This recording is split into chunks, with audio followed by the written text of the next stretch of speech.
Perú, buenos días. El día de hoy vamos a hablar de un tema sumamente importante para todos los peruanos. Vamos a estudiar el origen y la evolución de Sendero Luminoso desde una entrevista con el líder, digamos, del equipo especial de la DIRCOTE que realizó la captura del siglo. Estamos hablando del coronel y abogado Benedicto Jiménez Vaca. Como todos sabemos, Sendero Luminoso fue una organización terrorista que fue creada en la década del 70 del siglo pasado e inició su lucha armada, sus acciones de violencia revolucionaria, el 17 de mayo de 1980 en la localidad de Chuchi, Ayacucho. Sendero Luminoso pretendía desarrollar en nuestro país una guerra popular prolongada que iba a desarrollarse en 3 momentos, denominados defensiva estratégica, en la que ellos iniciaban sus operaciones militares, sus operaciones armadas, con la finalidad de ir ganando base de apoyo y respaldo popular y tomando zonas del territorio nacional, especialmente del campo, para luego orientar esta toma de las ciudades en el tercer momento de esta guerra popular prolongada. El segundo momento de la guerra popular prolongada consistía en el equilibrio estratégico, una situación en la que ellos consideraban que las fuerzas de su movimiento terrorista estaban más o menos equilibradas con las fuerzas del orden. Y luego pasar al tercer momento de la ofensiva estratégica, en la que, considerando tener respaldo de las masas, pretendían capturar las ciudades, capturar el poder e instaurar una nueva república socialista en el Perú para iniciar una revolución cultural y llevar al país hacia el comunismo. Esta era la estrategia general de esta guerra popular prolongada y que se desarrollaba también con lo que ellos denominaban los 3 instrumentos de la revolución, que era un partido que dirigía la revolución, un ejército guerrillero popular, ¿no? Y luego finalmente el Frente de Masas, que se encargaba de encuadrar, de organizar a la población con la finalidad de apoyar las acciones militares de esta organización terrorista.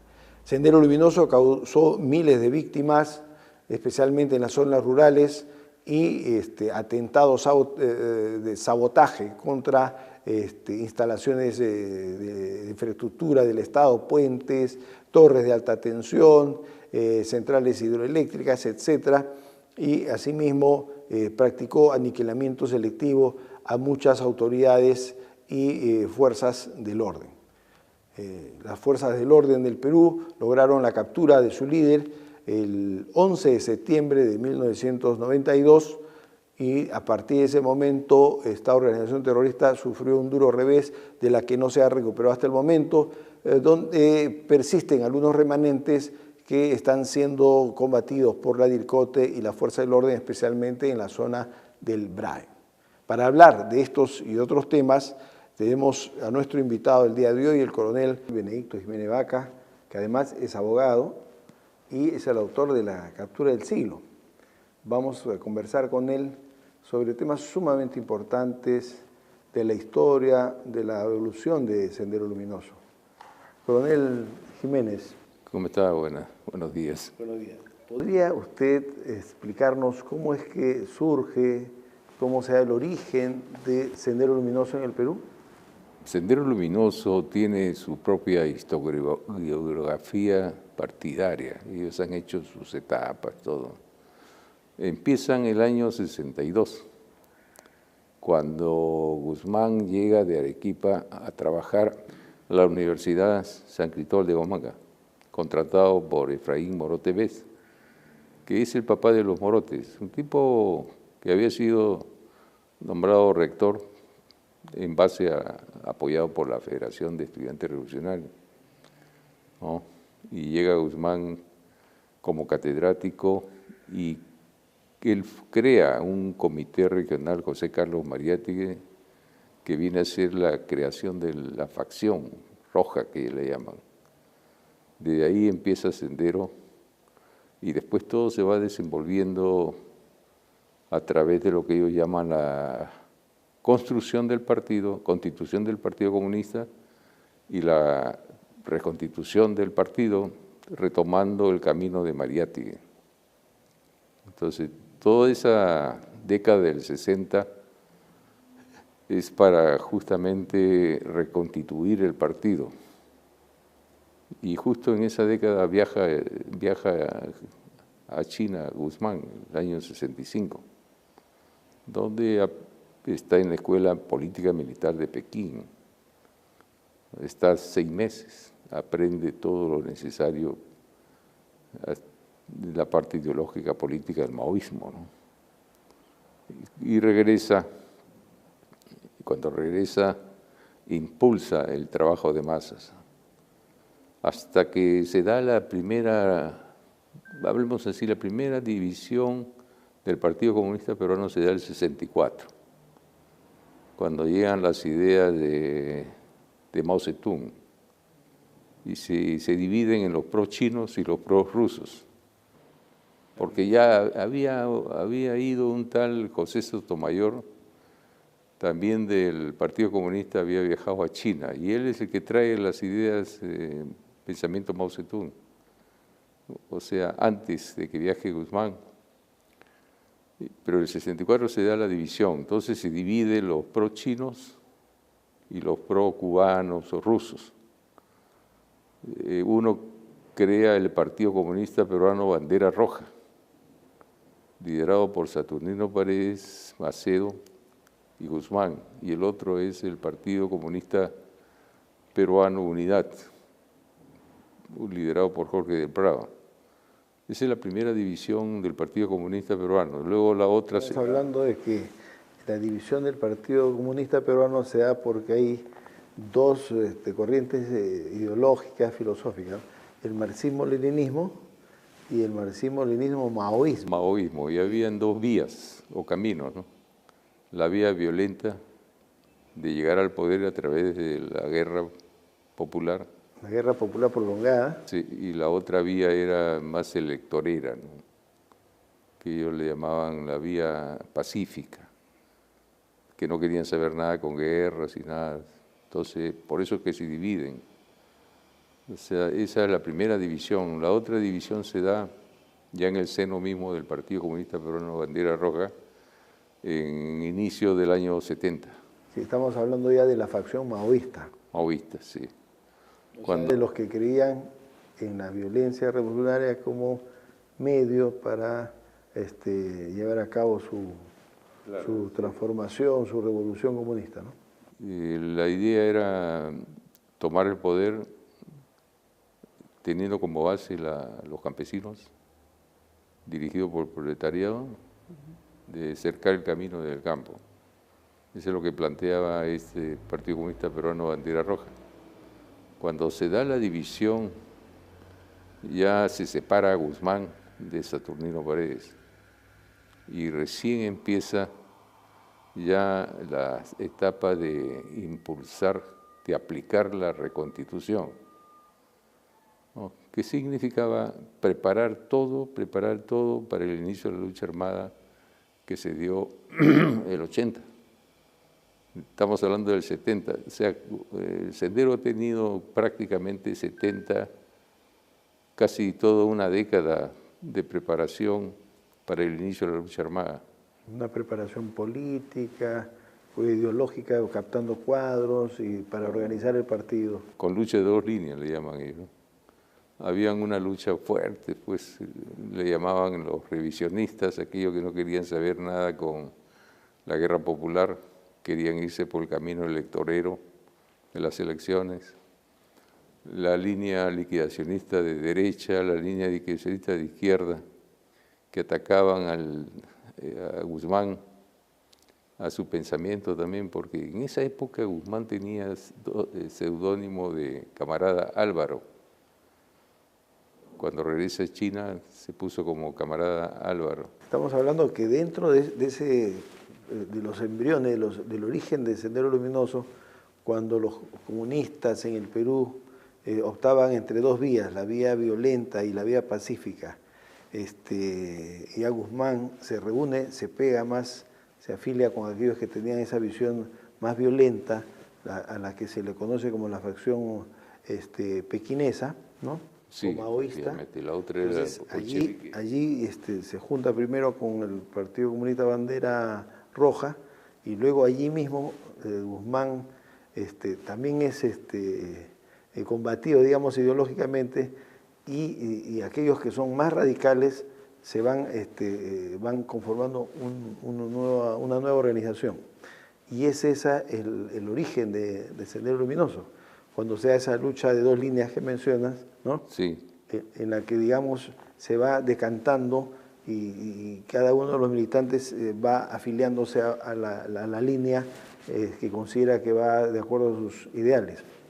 Claro, no ha sido fácil el comienzo de la guerra popular, porque incluso en el año 77 llevaron a cabo un evento y elaboraron por primera vez un plan de construcción para el inicio de la lucha armada, fíjate, del 77 al 79, 3 años, donde comenzaron a salir a las comunidades, a captar masas. Y lo primero que hace Guzmán cuando se separa de Saturnino Paredes es justamente hacer la lucha de masas, creando organizaciones de masas, porque según ellos las masas son arena de contienda, ¿no? Nada se puede hacer sin las masas, entonces generan organismos generados. Por ejemplo, el Centro de Intelectual Mariatiguista, CETIN, que le llamaban, el Movimiento Femenino Popular, el Centro de Educación de Obreros también, o sea, son las primeras organizaciones de masa que se crean para hacer el trabajo de masas en el sector juvenil, mujeres, campesinados, obreros. O sea, el primer esfuerzo de Sendero y de los grupos extremistas, maoístas, es buscar captar el apoyo de la población, ¿no? Y sobre todo de las zonas del campo y de las zonas más marginales. Exactamente, y ya cuando empieza el plan de construcción, que termina en el 79, ya estaban listos para iniciar la lucha armada. O sea, llevan el 7 de junio del 79 el acto de la bandera, o sea, hacen un acto de la bandera donde lo nombran a Guzmán como jefe del Partido de la Revolución. ¿En qué lugar sucedió ese hecho? Hay cosas que nunca se supieron dónde, pero por ejemplo, del 2 de abril al 15 de abril del año 80, se llevó a cabo la primera escuela político-militar en Chaclacayo, en una casa de Chaclacayo. Acá estuvieron ahí clandestinos, indudablemente, ¿no? Cerca de 3 meses. Ese fue la última reunión que tuvieron antes de empezar el inicio de la lucha armada, donde se encontró un cuadro incluso, donde le entregaron una boina y una medalla, y detrás de la medalla decía Primera Compañía, ¿no? O sea, el que egresaba de la primera escuela le daban esos símbolos. Eso también lo encontramos nosotros, las medallas de aquellos dirigentes que habían estado en la primera escuela política militar, donde ya ellos deciden ya empezar el 17 de mayo la lucha armada. O sea, ha habido eventos importantes, ¿no? Muy importantes. Hasta que empieza la lucha armada el 17 de mayo, pero ya habían hecho trabajos en las comunidades, en esas zonas más deprimidas, más pobres, pues indudablemente, olvidadas por el Estado. Benedicto, ¿nos podrías contar cómo fueron esos momentos previos al inicio de la lucha armada, que todos sabemos que fue el 17 de mayo de 1980, mediante la toma de las ánforas electorales en el pueblo de Chuchi? ¿Cómo fue, la preparación que tuvo Sendero Luminoso para concretar, este inicio de su lucha armada? Claro, antes del inicio de la lucha armada, ellos trabajaron 3 años. 3 años de captación de masas, trabajo de masas en las comunidades, pero no lo hacían en forma improvisada, pues elaboraron un plan de construcción que les demandó 3 años, y crearon ciertos organismos generados para que lleven a cabo este plan de construcción, que era un departamento de organización, creo, ¿no? Y comenzaron a salir a las comunidades campesinas, y comenzaron a vivir ahí, o sea, llegaban cuadros de distintos lugares, como profesores o agricultores también, comenzaban a vivir, incluso llegaban con su familia, ¿no? Comenzaron a vivir durante 3 años, los han ido lavando el cerebro a los campesinos hasta empezar el inicio de la lucha armada. Y en esos 3 años llevaron a cabo un acto, el 7 de junio del año 79, el juramento de la bandera, ¿no? Juramento de la bandera. Pero no la bandera peruana, sino la bandera roja, con la hoz y el martillo.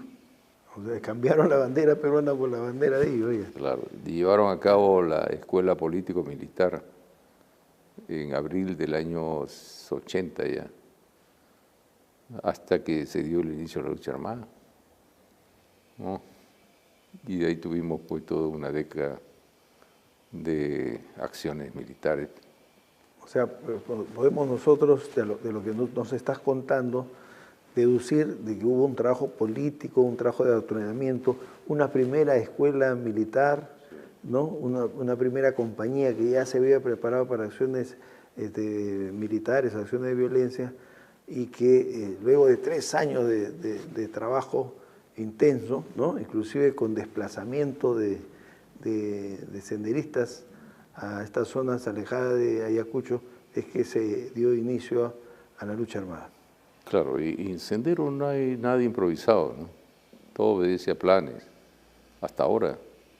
Porque, por ejemplo, el año 2008, estando preso Guzmán en su celda, se le hizo un registro y se encontró un plan de construcción para la nueva era, así le llamaba. Y aparece la creación de la nueva fracción roja. O sea, es la segunda nueva fracción roja, fíjate. La primera se dio justo en el año 62. Y es el segundo plan de construcción para la nueva era. O sea, ¿cuál era? Que dejaban lo que se le llama en el concepto maoísta la revolución democrática, que era desde Lila hasta la conquista del poder, porque habían sido vencidos militarmente, ya no tenía sentido, y empezaban la revolución socialista, para llegar al poder, ya no dejando de luchar, sino utilizando otra forma de lucha. A eso le llaman ellos revolución socialista, pero más ideológica, políticas. Benedicto, ¿nos podrías contar cómo llegó a ser la estructura orgánica de Sendero Luminoso? Indudablemente hemos visto hasta el momento que hay un inicio, una constitución de una organización política militar, ¿no? Se da el inicio de la lucha armada, pero indudablemente hemos visto que Sendero Luminoso ya no solamente actuaba en Ayacucho, sino que llegó a tener presencia a nivel nacional. Tenía, digamos, aparatos centrales, llegó a tener cierto desarrollo a nivel de varias regiones del país. ¿Cómo llegó a ser, digamos, esta estructura orgánica de Sendero Luminoso en el momento más? A través de su base ideológica política, que es el marxismo, leninismo, maoísmo, pensamiento Gonzalo, a partir del año 88 y 89, pensamiento Gonzalo. Antes era pensamiento guía del presidente Gonzalo, antes era pensamiento guía del camarada Gonzalo. Después del Congreso quedó como pensamiento Gonzalo. Ahí los maoístas siguen el ideario de Mao Zedong. ¿Y qué cosa decía Mao Zedong? Para llevar a cabo la guerra popular se requieren 3 varitas mágicas, decía, o instrumentos: partido, ejército y frente. El partido dirige al ejército y al frente. El partido es la vanguardia de la revolución. Entonces, toda la estructura de Sendero está organizada en partido, ejército y frente. en todos los niveles. Cada célula, digamos, por más pequeña que sea, hasta una organización. El partido era comité central, buró político, dirección central, ¿no? Después venían los bandos políticos en distintas regiones, zonales, todo eso era partido, lo más selecto. El ejército en el campo eran los pelotones, las compañías y la fuerza base y fuerza local, fuerza base y fuerza principal. Y en las ciudades eran destacamentos especiales y destacamentos zonales. Y las milicias. En el frente estaban los organismos generados, Movimiento Femenino Popular, Socorro Popular, estaba el Movimiento de Obreros Trabajadores Clasistas, Movimiento Juvenil, Femenino, bueno. Toda la estructura de Sendero se residía en esos tres instrumentos, ¿no? Benedicto, quizás me puedas explicar, yo entendía, por ejemplo, de que Sendero se había organizado en base a células y que cada célula del partido tenía como tú bien lo has mencionado, un partido, un líder político, el ejército, había un mando militar y el frente de masas o alguien que se encargaba del trabajo de encuadrar a la población, de ganarse a la población. Y como había compartimentaje entre ellos, o sea, cada célula podía desarrollar y fortalecerse y ser efectivamente de acuerdo a la capacidad de sus líderes, de sus integrantes, podía crecer y tornarse pues prácticamente en otra organización, ¿no? Sí, es cierto, todo se basaba en la célula. Por ejemplo, Socorro Popular, que llegó a ser una organización militarizada mucho mejor que el Comité Metropolitano en acciones, ¿no? La superó ampliamente. Tenía su propio destacamento, estaba también como partido, como ejército y frente, estaba dividido. Como partido tenía una célula de dirección de 5, ¿no? Más abajo también había células de dirección. Por ejemplo, el responsable de la célula de dirección era Giovanni Caparrave Trujillo, como mando político, ¿no? Había un segundo que se hacía cargo de la célula de dirección de familiares y desaparecidos, ¿no? Eso tenía también su célula de dirección. Y después tenía su destacamento donde había un mando políticos también. Todo se manejaba a través de células. Entonces quiere decir que muy pocos se conocían entre ellos. Utilizaban seudónimo. Entonces se reunían las células de dirección, por ejemplo, del Socorro Popular para tomar decisiones y cada uno bajaba a su departamento, el departamento de defensa, departamento de obreros trabajadores clasistas, departamento de salud, y encontraba su célula ahí también en cada departamento, 4 o 5, porque habían secciones, ¿no? O sea, defensa tenía sección abogado democrático, sección estudiante de derecho, sección obreros, entonces cada sección tenía también su célula, de 4 o 5, hasta las finales. No sé, y entre ellos mismos no se conocían a veces, ¿no? Había un compartimentaje. Muchas veces se veían solamente para las acciones, después cada quien por su lado, ¿no? Sabían quién era Pepe, Manuel, pero nadie preguntaba, oye, ¿cómo te llamas? Porque eso llamaba a la atención, pues no tenía por qué conocer. Benedicto, ¿nos podrías explicar algo que creo que todos quieren saber, ¿no? ¿Cómo era el tema de la toma de decisiones al interior de Sendero Luminoso? Claro, ellos tienen un principio que se llama centralismo democrático. No sé cómo decir, para nosotros vendría a ser la jerarquización, ¿no? La cadena de mando. Todo depende de arriba. ¿Y quiénes eran arriba? Pues en el partido, pues el partido dirigía al ejército, dirigía al frente. Entonces, en primer lugar, estaba el Comité Central. El Comité Central se reunía cada 3 o 4 años para un evento tipo congreso, conferencia nacional.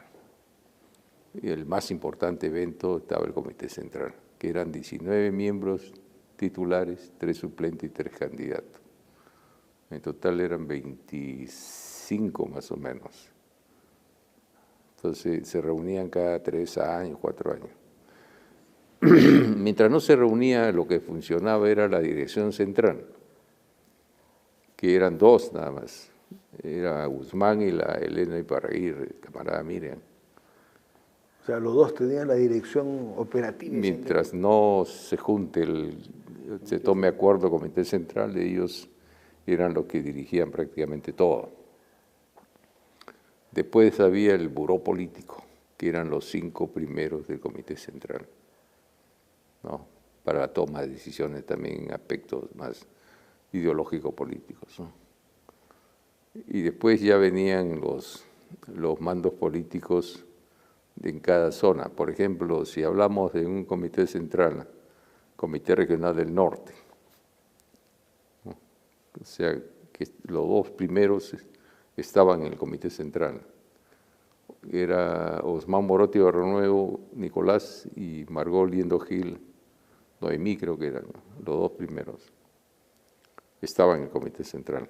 Ellos, a su vez, dirigían las células del Comité Regional del Norte, que comprendía, pues, desde Chimbote para arriba, ¿no? Cajamarca, toda la zona de Lambayeque. Entonces ellos tenían sus comités, su célula de dirección. Por ejemplo, el Lambayeque, Chiclayo tenía también su célula de dirección. Entonces, los que daban arriba eran las órdenes. Por ejemplo, Guzmán y Miriam podían decir, el objetivo político-militar para esta campaña es el siguiente, que en el año 83 se dio así más o menos, era golpear a las mesnadas, darle un escarmiento, ¿no? Era un objetivo del plan del año 83-84. ¿Quiénes eran la mesnada? Los campesinos que apoyaban a las fuerzas del orden. Cuando pasaban por ahí los militares en sus comunidades, le daban comida, abrigo, todo eso eran mesnadas, que era un término que empleaba Mao Zedong. Y ahí viene pues hicieron una matanza el año 84 que se conoce como el caso Soros o Soras. Mataron a 69 campesinos. ¿En dónde fue ese? En Ayacucho. Justamente para darle un escarmiento a todos los campesinos que apoyaban a la fuerza del orden. No sé, para que nunca más lo hagan, ¿no? El caso Soros, que todavía está en proceso, que no ha terminado, o sea, no hay sentencia. No hay sentencia, no hay culpables. No, y del año 84. Entonces, igual esa consigna también habían otras consignas, ¿no? Golpear al imperialismo yanqui, y la orden venía de arriba y los destacamentos comenzaban a buscar quién representaba el imperialismo yanqui, por ejemplo, en Lima, la embajada norteamericana. Entonces le colocaban un coche bomba, el Instituto Peruano Norteamericano, todo lo que expresaba el imperialismo yanqui. La consigna también era golpear al capitalismo burocrático, que vendría a ser los dueños de los bienes en el Perú, o sea, del dinero prácticamente, ¿no? Los romeros, por ejemplo, eran parte del capitalismo burocrático, entonces golpearlo era buscar todos los bancos de crédito y comenzar a golpearlo en serie, ¡pum, pum, pum! Hacer atentados de sabotaje terrorista. Esa orden venía de arriba, venía de la dirección central o del comité central para ser ejecutada. Entonces, cuando terminaba la campaña, que duraba 6 meses, la campaña, por ejemplo, hacían un informe de balance, cómo habían cumplido ellos lo dispuesto por la Dirección Central, cómo les había ido en acciones, todo. ¿Quién hacía eso? Era el mando político del Comité Regional del Norte, Metropolitano, Socorro Popular, ¿no? Entonces, no es que Guzmán, porque una vez en el proceso judicial Guzmán dijo, yo no he colocado ninguna bomba en Tarata, yo no tengo nada que ver con Tarata, ¿no? Él es autor mediato, pues, porque esa noche no era Tarata el objetivo, el edificio no era el objetivo era serie bancos para golpear al capitalismo burocrático, a Romero, como muchos que eran los dueños de las propiedades o el dinero en el país, ellos le llamaban capitalismo. Entonces, esa combi con 50 sacos de nitrato, creo, de anfo, ¿no?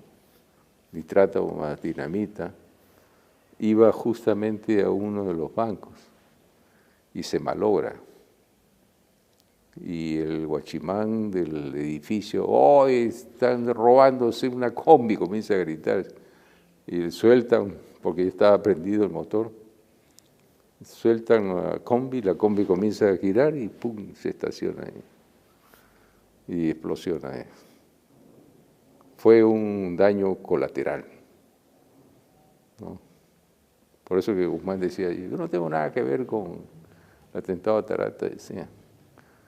Él tiene que ver con todos los atentados que ha habido a nivel nacional. Claro, por todo, venía de la orden de... Porque él era el que elaboraba los planes estratégicos también. Por ejemplo, del año 83 al 86 se llevó a cabo un plan estratégico que se llamaba Conquistar Bases de Apoyo, se llamaba. Entonces, todo el año 83 al 86, todas las campañas que hicieron obedecía a ese plan. ¿Quién lo elaboró? Guzmán. Él era estratega, ¿no? Tenía esa, bueno, llámale asesino, genocida, lo que quiera, pero nadie le quita, tampoco hay que subestimar al enemigo estratégicamente su condición de estratega, ¿no? Tal vez así que ahora que ha fallecido, uno de los efectos que ha sentido esta organización es que se ha muerto el centro de unificación partidaria. Mientras él vivía, no habían esas discrepancias, al toque se ponían al orden. El jefe del Partido de la Revolución, el que había creado el partido, había hecho la reconstitución, todo, que llevó a cabo el Congreso también, la garantía del triunfo hasta el comunismo lo llamaban, ¿no? Que con él se iba a llegar al triunfo. Entonces, todos esos problemas les ha dejado la muerte de Guzmán, que sucedió el 11 de septiembre del año 2021, que se conoce como los problemas de jefatura y dirección, que tiene que manejarlo, no sé si lo estará manejando la camarada Miriam.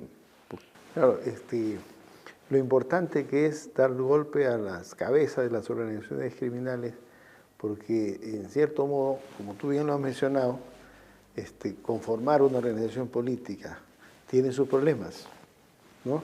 Y tiene que haber una capacidad de liderazgo para poder converger gente, ¿no? Personas que lo apoyen, lograr cohesionar a un equipo humano en el logro de algún objetivo, ¿no? Esto sucede en las organizaciones criminales tradicionales y también en este tipo de organizaciones como Sendero Luminoso, y lógicamente un reemplazo es muy difícil, ¿no? Es muy difícil y ahí viene una crisis de liderazgo que a veces termina desintegrando a las organizaciones criminales. Claro, ellos mismos decían, un líder movista nace cada 100 años. Fíjate cómo pensaban, siguen pensando hasta ahora. Y si él continuaba libre, Guzmán, era factible que conquiste el poder, porque cuando él fue detenido el año 92, tenía en sus planes conquistar el poder el año 2000 o 2002.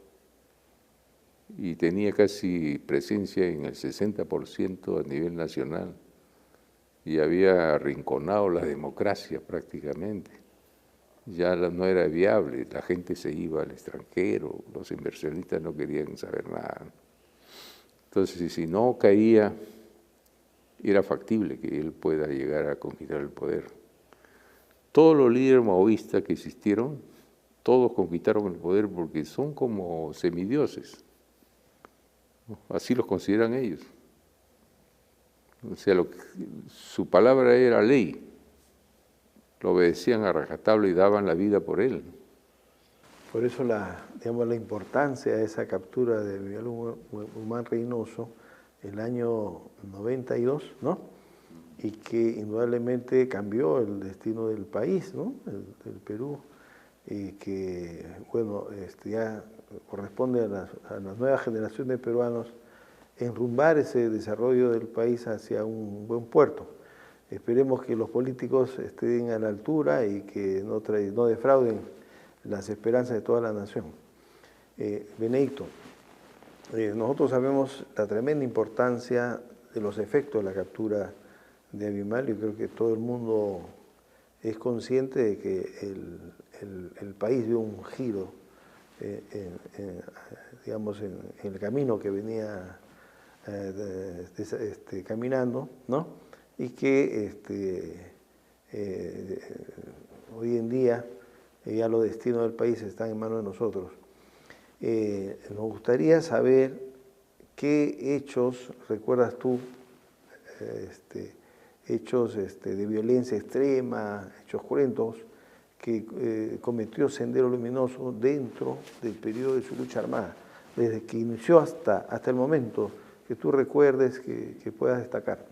Bueno, yo he tenido, no diríamos el privilegio, sino porque llegar a la DINCOTE no era un privilegio, era exponerse a que puedas sufrir un atentado también. He estado casi 10 años. He sido parte de los Deltas también. Y en esa época han habido atentados en la década del 80 como en el año 90, que se incrementaron. Que yo recuerdo del año 80, en la década del 80, por ejemplo, atentados que sonaron fuerte fue la muerte del almirante Caferata Marazzi, por ejemplo. Ministro de Trabajo, también aprista. Después el atentado que hubo a una fábrica acá en el norte. Después ha habido muertes de policías, o sea, alcaldes. El alcalde de Pachacamá también, Poblet, la muerte de otro. El médico López aprista también, en el año 77. Ya en la década del 80 se incrementaron con los coches bombas, todo eso. Tenemos ahí la muerte de María Elena Moyano, por ejemplo, que fue cruel, ¿no? La mataron, le dispararon a la cabeza, la sacaron su cadáver de un local y le colocaron una granada. Igual lo hicieron con el alcalde de Pachacamá también, Poblet. Después tenemos el atentado a Canal 2, creo, Frecuencia Latina, ¿no? Después tenemos Tarata también. Se ha habido de provincias, ¿no? Que yo recuerde, Soros era uno de esos, por ejemplo. Lucanamarca también. Ha habido crímenes sangrientos que hizo Sendero, ¿no? Donde lamentablemente las víctimas eran campesinos. El pueblo sufrió bastante, ¿no? Es curioso que dentro de la doctrina del maoísmo se supone que la revolución la desarrollan esas clases oprimidas, ¿no?, contra las clases dominantes, y en el caso peruano vimos que mucho poblador andino, mucho comunero apoyaba la fuerza del orden, integraba las rondas campesinas, ¿no? Incluso llegaron a enfrentarse a los senderistas, lo que trajo como contrapartida acciones de violencia concreta de parte de Sendero a los campesinos, ¿no? También he tenido conocimiento de hechos crueles, de matanzas terribles que han hecho contra dirigentes de las comunidades campesinas por parte de Sendero Luminoso. ¿Nos podrías explicar cuál es la situación actual de Sendero Luminoso y qué proyecciones podemos hacer sobre su actuación futura? Claro, cuando hablamos de Sendero Luminoso, cometemos el error de involucrar al grupo del BRAE, o sea, el comandado por el camarada José. Ellos el año 99 rompieron relaciones con el grupo de seguidores de Guzmán. Después que se captura a Feliciano Óscar Ramírez Durán, ya se van por su cuenta ya. Y cortan con el pensamiento Gonzalo. No, ese grupo no tiene vinculación con la nueva fracción roja, que se llama así a partir del año 2008. Entonces, Sendero Luminoso es la nueva fracción roja. Los otros son, llámale cualquier cosa, otros le dicen grupo narcoterrorista, que yo creo que es el término más adecuado porque ellos conviven con el narcotráfico. Ahora, ese grupo del BRAE sigue todavía latente. Cada cierto tiempo embosca y mata. Hemos tenido un atentado en Cusco donde mataron a 5 policías, por ejemplo. Y lamentablemente a veces las fuerzas del orden se descuidan, se relajan, ¿no? Entonces ese grupo sigue latente. El otro grupo es la nueva fracción roja, que está buscando llevar a cabo un segundo congreso para nombrar su comité central, porque la mayoría de su comité central está diezmado, ¿no? Se han muertos, ya están en cárcel. Entonces buscan crear un comité central, un buró político y una dirección central, y así culminar la segunda reconstitución, porque la primera reconstitución del 60 a Lila inició la lucha armada, y la segunda empieza después de la captura de Guzmán. Culminarla, o sea, quiere decir que ahí van a sentar las bases ideológicas y la línea política general. Si continúan con el pensamiento Gonzalo, no, que eso está descartado, van a continuar. Y un nuevo comité central y prepararse para las elecciones del 2026. ¿Por qué? Porque ahora las condiciones han mejorado para ellos. Ha habido un fallo del Tribunal Constitucional del año 2022, creo que es el sentencia 370-2022, creo, donde les da a ellos la facultad de postular a cargos públicos. O sea, ha habido una modificación normativa. El sentenciado, que ha sido sentenciado por terrorismo, está rehabilitado, puede postular a cargos públicos y ejercer funciones públicas en el Estado. O sea, nada le impide de que mañana más tarde, el 2026, muchos que han estado en la cárcel de 30 años, 25 años, están rehabilitados, puedan postular a presidente, congresistas, senadores. Lo único que están buscando es un vientre de alquiler, y alquiler nada más para meterse ahí, porque no creo que... En el Perú tenemos muchos partidos, o sea, tienen bastante espacio para poder infiltrarse y poder participar. Por eso que cuando uno ve las encuestas, dice Antauro Humala y Keiko Fujimori, el Porky, detrás de eso se están cocinando otras cosas. Hay personajes tras bambalinas que todavía no salen, o sea, y justamente ese grupo del Movadef, de la nueva fracción roja, de Sendero. No sería raro que estén postulando al Congreso, por ejemplo. Benedicto, y en esta nueva facción roja, ¿quiénes son las cabezas más visibles o quiénes tienen, digamos, la jefatura de esta facción? La jefatura provisional la tiene la camarada Miriam, la viuda de Guzmán. Así lo establecieron después de la muerte de Guzmán en septiembre del año 2021. En octubre llevaron a cabo una primera conferencia nacional y donde establecen fortalecer, consolidar la dirección central y reconocer a los miembros históricos del Comité Central, ¿no? Para ello consolidar la dirección central, que eran dos, queda la Miriam. Y debe haber otro más que no se sabe, no se conoce, ¿no? Que puede estar libre incluso. La Miriam es la que está manejando en este momento esta etapa transitoria hasta llevar a cabo el primer Congreso y la segunda reconstitución. ¿Cómo lo está haciendo? Tiene la correa de transmisión que son los abogados que entran a las cárceles, llevan y traen información, ¿no?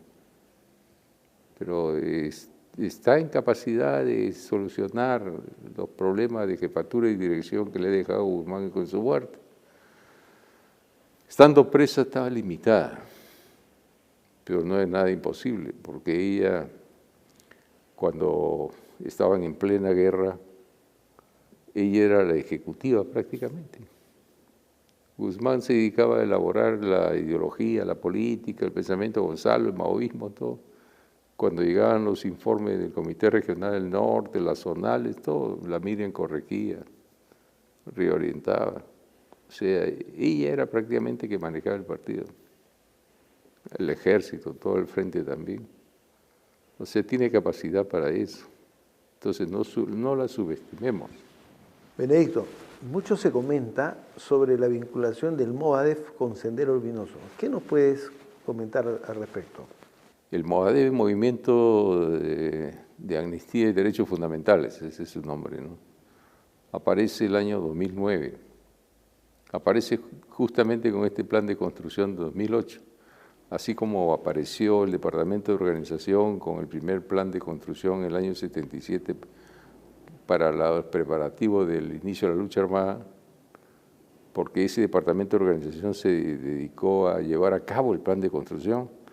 En esta oportunidad aparece el Movadef para llevar a cabo este plan de construcción también, que ya es la nueva época, la nueva era que ellos le llaman, que es la revolución socialista, que es un trabajo más ideológico, más político, más reivindicativo de inserción en las masas. Es el aparato principal que le conocen como Frente de Masas, porque aglutina movimientos juveniles, femeninos, defensa, tiene una serie de organizaciones. Yo calculo que el Movadef debe tener ahorita una estructura que unos 300 más o menos de gente en los diferentes sectores, ¿no? Y el Movadef ha presentado una serie de acciones inconstitucionales, también se encarga de la defensa y buscan que liberar a lo que llaman ellos presos políticos. El Movadef va a jugar un rol muy importante para estas elecciones de 2026. Es el organismo de masas más representativo de Sendero en este momento. Claro que ellos dicen, el que preside Movadef es Alfredo Crespo Bargallá, dicen, nosotros no somos Sendero Luminoso, eso ya terminó, ya acabó. ¿Acaso cometemos acciones terroristas? ¿Colocamos coche bombas? No. Ya estamos en otras cosas, nosotros pedimos amnistía, reconciliación. Venden una terminología atractiva, ¿no?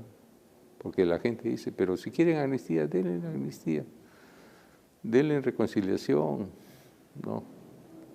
Pero ellos trabajan de manera abierta y de manera secreta. No es que Sendero, digamos, haya perdido la esperanza de llevar a cabo la guerra popular algún día. Para ellos la guerra popular es prolongada. De aquí a 50 años pueden empezar nuevamente. Eso quería preguntarte, Benedicto. Muchas veces la gente se pregunta por qué es que las personas cometen crímenes cruentos.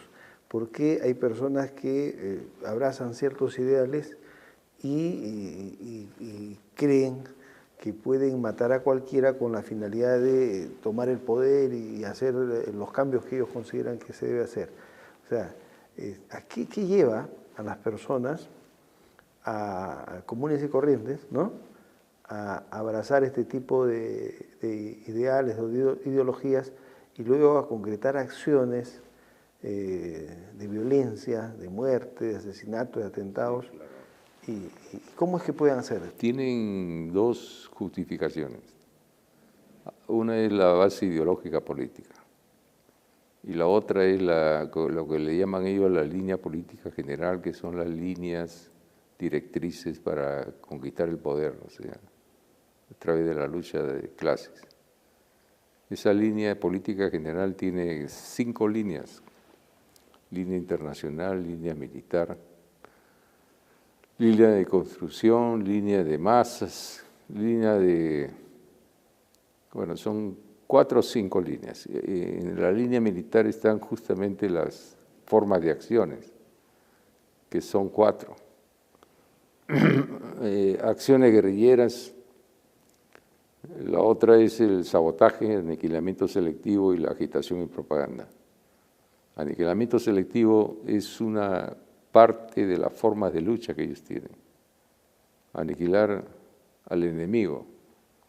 Y la ideología les sirve para justificar lo injustificable, ¿no? Por ejemplo, cuando nosotros le preguntábamos a un senderista detenido, le decimos: ¿y por qué has matado a estos 2 policías? Porque una vez mataron a 2 policías acá en Ates, Vitarte, que estaban controlando el tránsito, en Santa Anita, en el Óvalo. ¿Por qué han matado a 2 policías? Ese es un crimen, un homicidio, asesinato, según la ley Código Penal. Para ustedes, decía, para nosotros no.